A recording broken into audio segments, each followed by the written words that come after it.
Fala pessoas, tudo bem? Então, hoje nós vamos avançando um pouquinho mais e vamos falar sobre bases fisiológicas do neurônio, tá?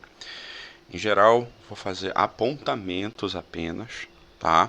Sobre estrutura de membrana, potencial de repouso, potencial de ação e mecanismo sináptico, certo? Como são apontamentos, né, tecnicamente vocês já devem ter visto isso em cursos de fisiologia, tá? Então eu vou deixar lá no final os links, né, os cardzinhos lá para você assistir as aulas completas, tá? Que é uma revisão. Bom, o que é importante aqui? A gente está no início do século XX, tá? Na aula passada a gente viu a discussão Golgi-Carral com relação à organização celular no sistema nervoso central. Olha só, no século XIX, né, a teoria celular, tá, ela foi organizada e compilada por Schlender e Schwann. Sim, esse Schwann aqui, Schwann, é o mesmo da bainha de mielina, né, dos oligodendrócitos e das células de Schwann. Bom, como é que era?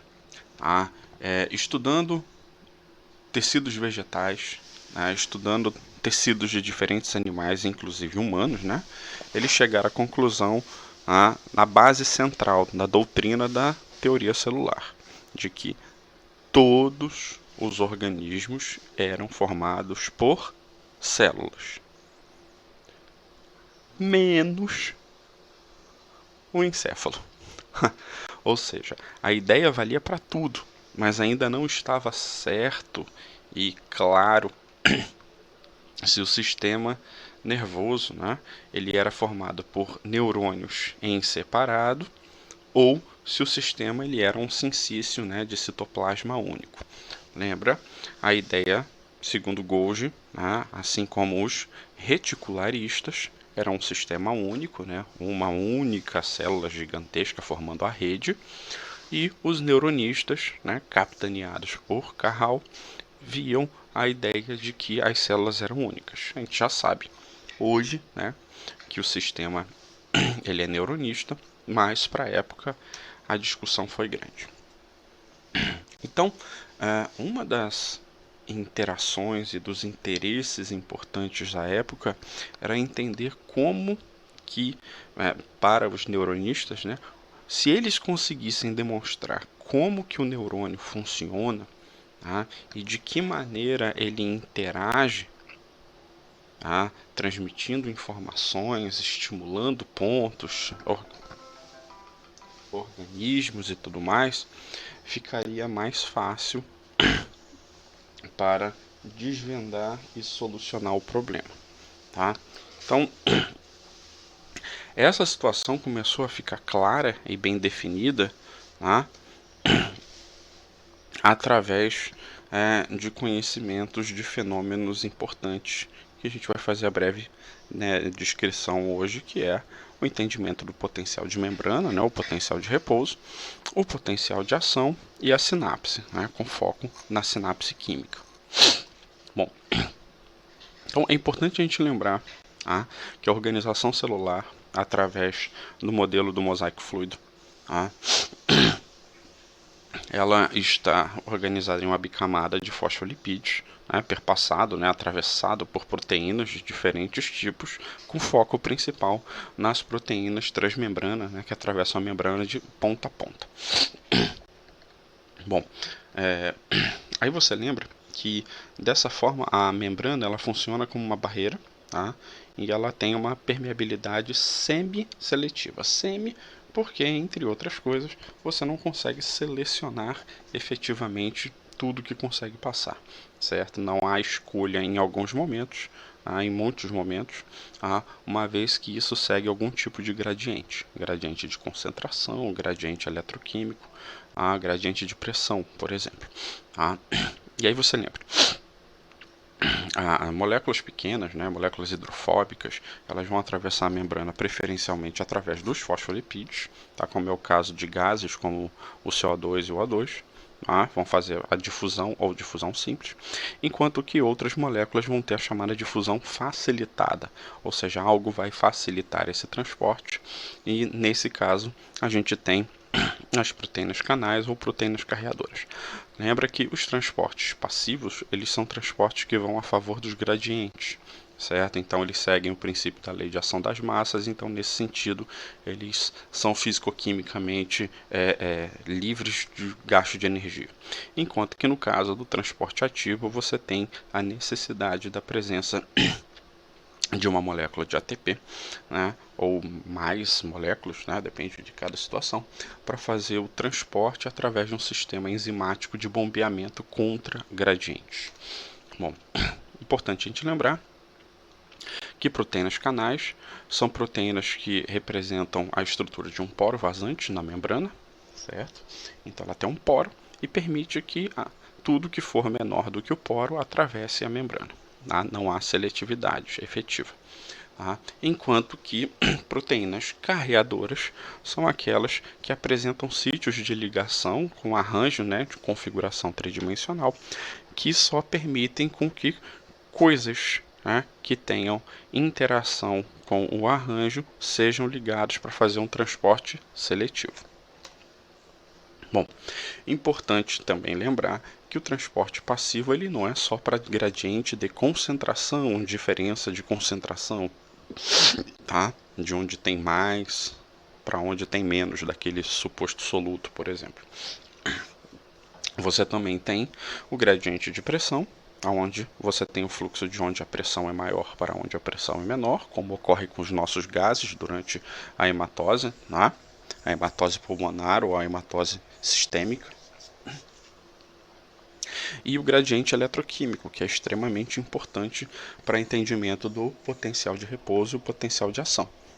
Lembrando que você tem moléculas, você tem íons que têm diferença de carga, ou positiva ou negativa, certo? E aí a gente segue aqueles princípios de que cargas com cargas diferentes vão se atrair, enquanto que cargas iguais vão se repelir.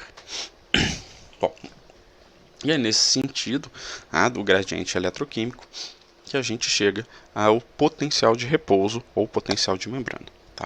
Esse potencial ele é caracterizado pela diferença calculada de íons distribuídos entre o meio intracelular do neurônio e o meio extracelular do neurópilo, do ambiente em que a célula está, se você estiver considerando, por exemplo, o sistema nervoso central. Então, dos 4 íons, é importante a gente lembrar que o sódio, o cálcio e o cloreto, eles têm maior concentração no meio extracelular, em relação ao meio intracelular.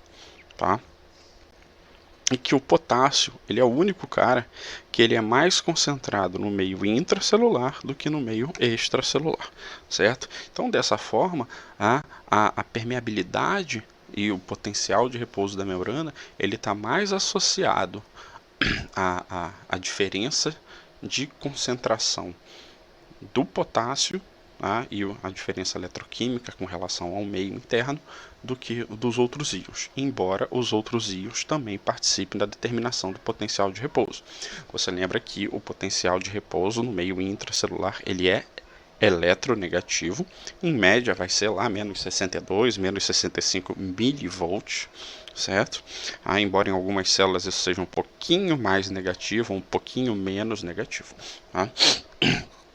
A equação de Goldman-Hodgkin-Katz, ou a equação do potencial de membrana, ela permite com que a gente faça a determinação do potencial de repouso de uma célula, utilizando as concentrações internas e externas do sódio, do potássio e do cloreto.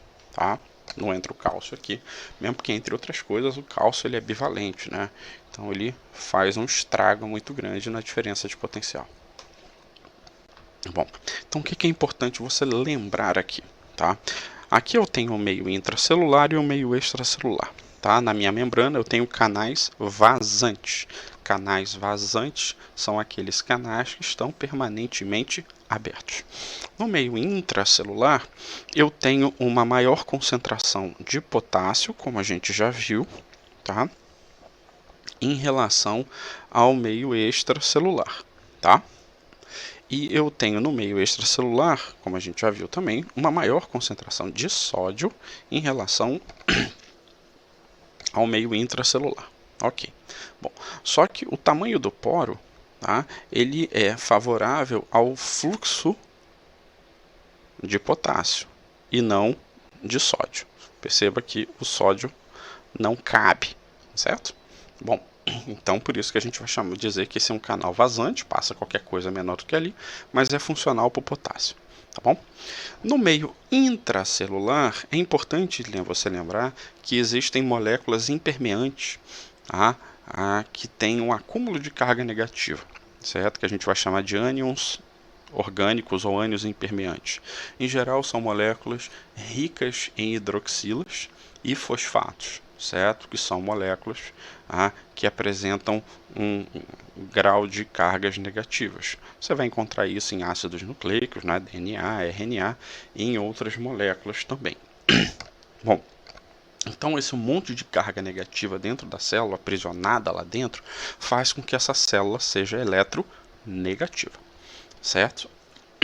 Bom, sendo a célula eletronegativa, isso significa que, apesar de eu ter uma maior concentração de potássio dentro da célula do que fora, eu tenho uma diferença de concentração para que o potássio saia, mas ao mesmo tempo o potássio ele é atraído eletroquimicamente falando, nem existe essa palavra, mas funciona, ele é atraído de volta por causa dos ânions. Então, ou seja, mesmo havendo uma diferença de concentração de potássio, essa diferença de concentração ela é conservada por causa da diferença eletroquímica e vice-versa.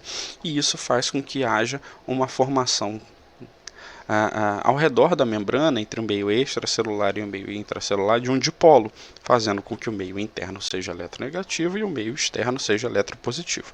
O meio externo próximo à membrana, por causa da atração dos íons potássio, tá bom? Não esqueça que o meio extracelular ele é eletroneutro. Bom, então a demonstração de Hodgkin-Huxley, que a gente vai ver daqui a pouquinho, vai lembrar, ela segue esse princípio. Então eu tenho um axônio gigante de Lula aqui, e nesse caso aqui, eu tenho um amplificador, que é o cara que vai fazer a leitura, e um eletrodo de referência, que vai fazer a diferença do contraste de leitura. Obviamente, os dois estão no mesmo meio, então não tem diferença, a leitura é zero. Quando você pega o eletrodo de leitura e coloca ele no axônio, ele vai medir a diferença de potencial entre o meio intracelular e o meio extracelular. E aí, nessa hora, a leitura fica eletronegativa, que no caso aqui é representado para a gente com menos 60 milivolts. Então isso significa que em relação ao meio externo, eu tenho uma diferença de potencial que indica um acúmulo de cargas negativas no meio intracelular. Lembrando, isso não vale só para neurônios, isso vai valer para outras células também, porque a diferença de concentração dos íons sódio, potássio, cloreto e cálcio é encontrado nas outras células também. E você tem um acúmulo de ânions intracelulares também, devido ao DNA, RNA, aminoácidos e tudo mais, dentro de todas as células. Bom, esses caras, Hodgkin e Huxley, que receberam o Prêmio Nobel de Fisiologia e Medicina por demonstrar o fenômeno da variação de potencial nos neurônios, ou seja, células isoladas. No vídeo que eu deixo no final, tem descrições que levam a outros vídeos que mostram eles fazendo a extração, do axônio, então você consegue ver toda a estrutura. Bom, ele utilizou o axônio gigante da Lula. A Lula não é gigante, mas o axônio dela é muito grande em relação ao tamanho do corpo, então é fácil de manipular e manusear. Então eles conseguiram demonstrar como que ocorre a variação de potencial, onde naturalmente uma célula eletronegativa, ao ser estimulada, gera uma resposta, tá? Bom, então você tem aqui, tá, o neurônio de registro, o eletrodo de registro, tá bem aqui, ó, tá? O terra não está demonstrado aqui, tá? E aqui ele tem um estimulador. Um estimulador, literalmente, é um eletrodo que vai dar choque, que vai dar descarga elétrica no axônio, tá bom?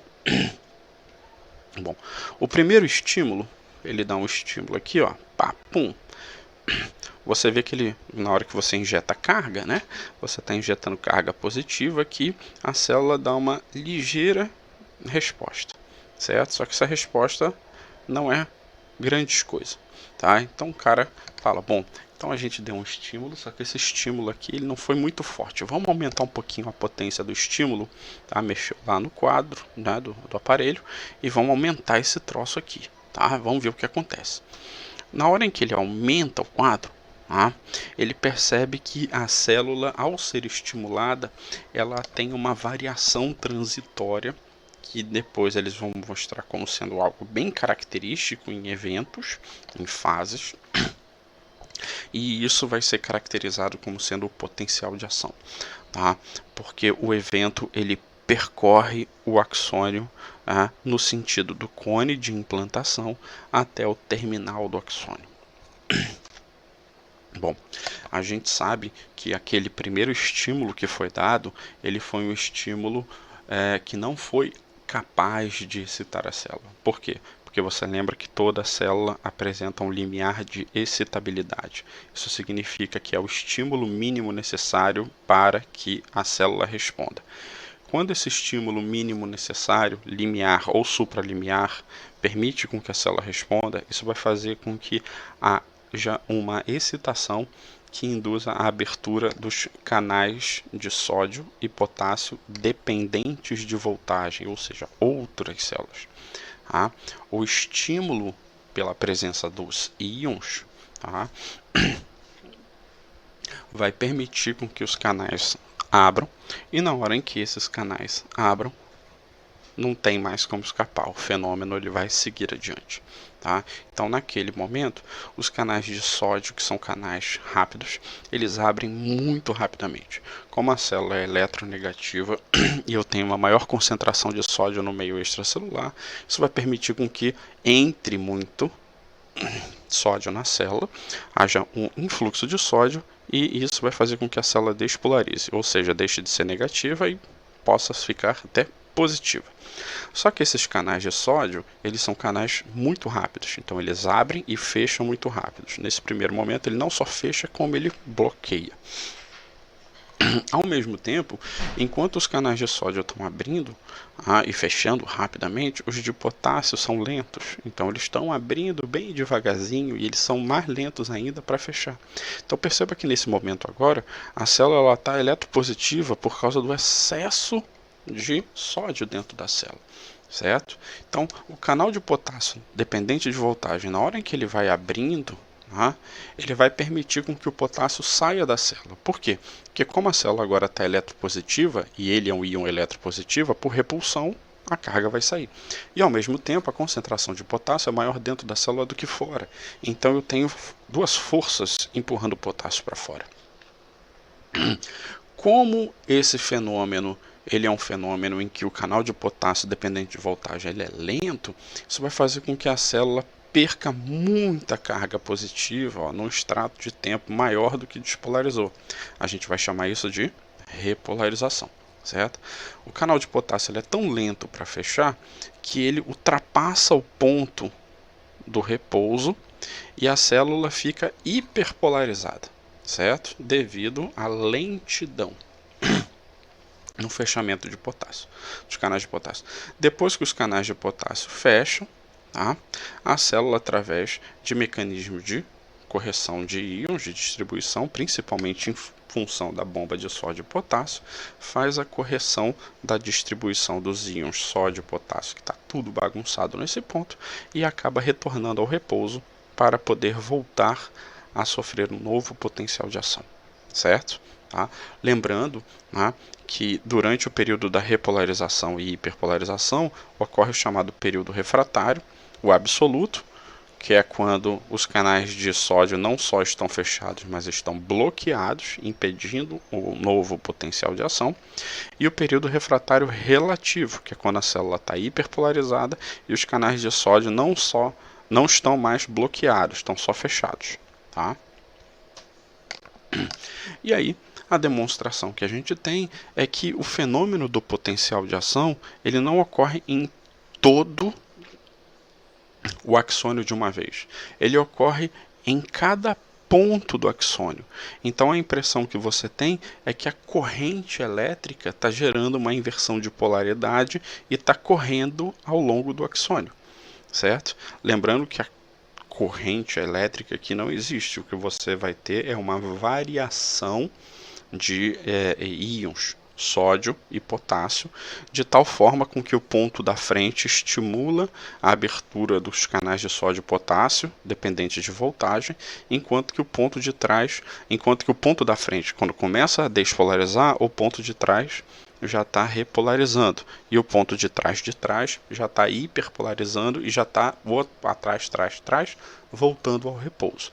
E aí você tem que o fenômeno ele vai disparando e conduzindo a informação até o terminal do axônio. E aí você lembra que na hora em que a informação propaga através do potencial de ação e chega ao final do axônio, essa informação ela tem que sair do terminal do axônio e alcançar outra célula. Essa outra célula ela pode ser um outro neurônio ou pode ser uma outra célula qualquer que vai ser estimulada por esse neurônio através de uma regulação ou do que for.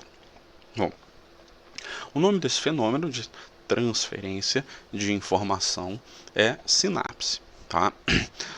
Sinapse é um termo biológico que vale para um monte de coisa, é utilizado em biologia molecular, em genética clássica, em fisiologia e por aí vai indo. Então tem que ficar atento ao contexto. Bom, as sinapses elas são comunicações entre neurônios e outras células, no nosso caso aqui. Tá? Aqui, entre os neurônios, a gente sabe que a sinapse ela pode ser entre o axônio e o dendrito, que é a mais comum, a axodendrítica, entre o axônio e o corpo celular, que é a axossomática, e entre o axônio e outro axônio, tá? Que é a axoaxônica, certo? São formas diferentes por interesses e regulações de fenômenos. Bom, a célula que sofreu o potencial de ação, que está excitada, é ela que é responsável por levar a informação. Então essa célula ela vai ser chamada de célula pré-sináptica, certo? Então ela vai jogar, aspas, o sinal na fenda sináptica para que seja recebido por uma célula pós-sináptica. Essa célula pós-sináptica pode ser um neurônio ou outra célula. Bom, existe a sinapse elétrica e a sinapse química. Tá? Na aula, cardios no final, tem lá para você lembrar. Tá? A sinapse química está muito associada a fenômenos mais simples em invertebrados, mas ela também tem um aspecto importante para nós. Tá? Mas vamos focar na sinapse química. A sinapse química ela vai ser mais interessante, né, do que a sinapse elétrica, entre outras coisas, isso é uma vantagem evolutiva, é que a sinapse química ela tem como característica a liberação de neurotransmissores. Transmissores dos neurônios, moléculas que sinalizam as respostas que são do interesse do neurônio para que aquela célula-alvo pós-sináptica responda. Por que aqui é importante? Porque dependendo da natureza do receptor, do neurotransmissor ou do que for, o neurotransmissor ele pode gerar uma resposta excitatória na célula pós-sináptica ou inibitória na célula pós-sináptica. A célula pode ser estimulada a responder ou ela pode ser inibida a responder. É essa modulação que é interessante para a regulação do fenômeno. Tá? E, como a gente sabe, para ocorrer sinapse, a célula pré-sináptica tem que necessariamente sofrer um potencial de ação. E na hora em que esse potencial de ação, como a gente viu, vai correndo ao longo do axônio, chega ao final do axônio, tá? A gente viu que o que provoca o potencial de ação é a estimulação que faz abrir os canais de sódio e potássio dependentes de voltagem, certo? Bom, só que no terminal dos axônios, tá, você vai ter um outro tipo de célula, perdão, um outro tipo de, de canal, que são os canais de cálcio dependentes de voltagem, certo? Os canais de cálcio são importantes porque na hora em que o potencial de ação chega aqui, tá, a despolarização ela estimula a abertura dos canais de cálcio dependentes de voltagem. O influxo de cálcio permite com que as vesículas que estão armazenando os neurotransmissores se fundam com a membrana do terminal do axônio. Isso acontece porque a vesícula dos neurotransmissores apresenta uma série de proteínas na sua composição, entre elas as proteínas de ancoragem, as proteínas SNER-V, certo? Essas proteínas SNER-V, elas precisam interagir com as proteínas SNER-T, né, do terminal do axônio. Só que essa interação ela só acontece na presença de cálcio. Então, na hora que o potencial de ação chega aqui, abre os canais de cálcio dependente de voltagem, o cálcio entra, permite a interação da vesícula com a membrana, essa fusão garante a exocitose e eu libero o neurotransmissor. O neurotransmissor na fenda, uma vez, pode se ligar aos receptores e provocar a resposta na célula pós-sináptica, seja excitatória, seja inibitória. E isso é um princípio básico extremamente importante. E dentro deste sentido e deste contexto, você tem aquela situação em que, através das bases fisiológicas, você consegue demonstrar como que um neurônio ele é excitado, sai do repouso e sofre um potencial de ação, mas não só sofre o potencial de ação, como através da sinapse ele transmite a informação para uma célula pós-sináptica alvo, certo? Isso caracteriza e facilita e permite você garantir que os neuronistas, né, através da doutrina neuronal, eles estavam corretos em relação à organização do sistema nervoso através de células separadas e não através de uma rede como Golgi e os seus seguidores consideravam. Tá bom? Então aqui nesses cards finais você tem lá a presença de links para aulas que podem ajudar você a aprofundar ou relembrar mais sobre o que foi discutido hoje, tá bom? Isso foi uma aula de revisão. Na próxima aula a gente avança no conteúdo. Fiquem bem, se cuidem, tá? Se tiver pergunta, questionamento, comentário, deixa aí embaixo. Gostou? Dá o joinha aí, tô virando youtuber, tá bom? Um abraço para vocês, fiquem bem, tenham cuidado, hein? Até mais.